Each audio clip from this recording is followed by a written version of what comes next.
Alright, hey, so in this episode of hydescience.org vlog, we're going to be talking about waves. We're going to talk about the most fundamental concept of waves, and the frequency, wavelength, and energy, and how they relate to each other.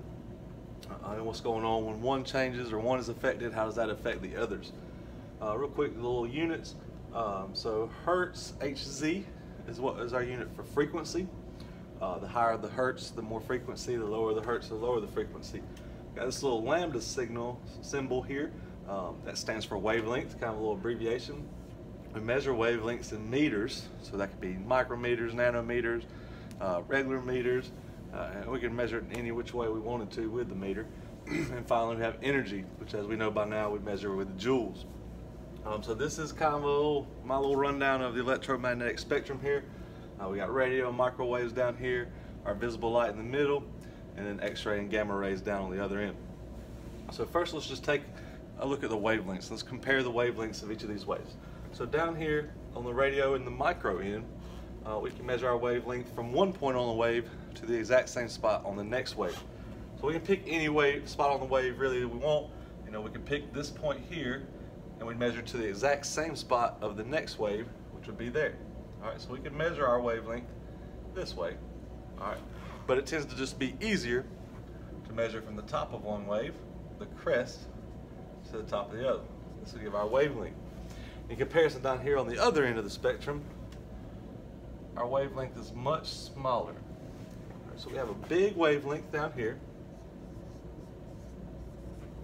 big wavelength, really spread out, and down here we're really small. So that's kind of the first thing we need to check out with a wave, and look and see how that wavelength is.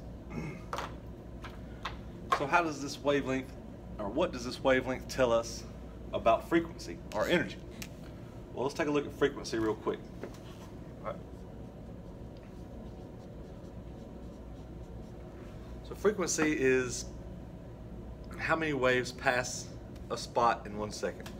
So all of these waves, radio, micro, infrared, red, orange, yellow, green, blue, indigo, violet, UV, X-ray, gamma, they're all forms of light. So they all travel at the speed of light, which is about 300 million meters per second. So let's say that all light can travel from this end of our box to this end of our box in 1 second. All right.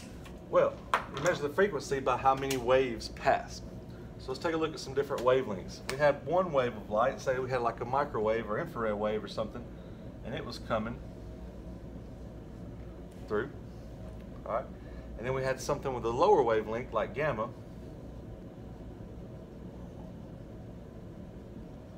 come through. They're traveling at the same speed. So frequency is how many of these waves are passing per second.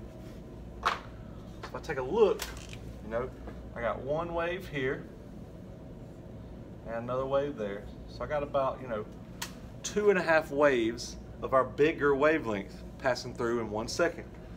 But as we see with a smaller wavelength wave, there's a lot more waves passing through because they're traveling at the same speed, but there's more waves getting by in 1 second here. So these waves with the small wavelength, they're going to have the larger frequency. So down here where our wavelengths are very small, we know this is where we have a high frequency. And I'm just going to write hertz right there, high hertz. All right, high frequency. Down here where our wavelength is big, we know it's going to take longer for them to get waves by, even though they're traveling at the same speed, but they're so big and spread out, so it's going to take more time to get waves across. So we're going to have a lower frequency down here. And that brings us to our last thing, which is the energy. So, energy, all waves carry energy. All waves are energy. There would be no waves without energy. So, each wave, each individual wave. So one wave, you can do, say that's one wave there, right? Or you can say this is one wave, whichever way you want to look at it. One wave is what carries our energy. Well, if there are less waves getting by with a low frequency, and there are more waves getting by with a high frequency, then the high frequency waves are going to be able to get more energy to wherever it's hitting, to wherever the finish line is, in a smaller amount of time. So if these waves are coming by with a high frequency, we say there's more energy.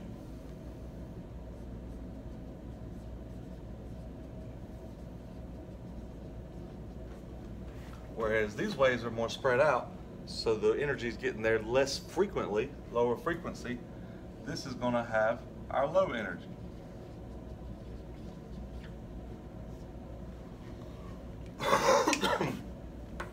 So based on this, we can kind of discuss their relationship to each other.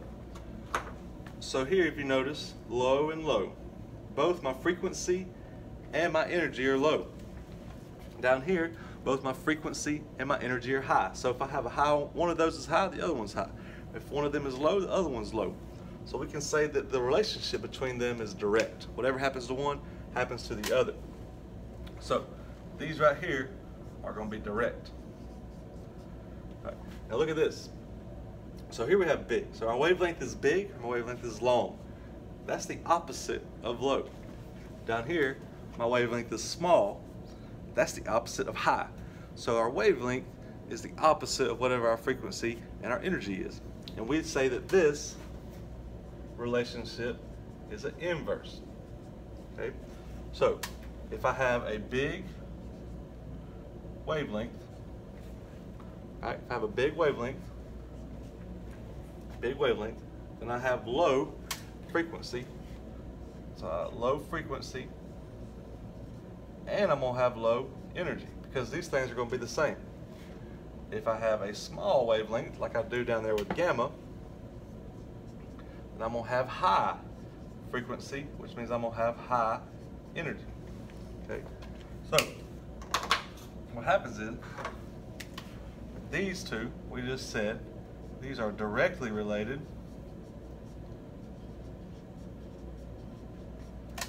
And these, the wavelength, is the inverse, or the opposite. All right, so thank you for joining us. That is the rundown of the frequency versus wavelength concept that we do at the beginning of our Unit 3 there.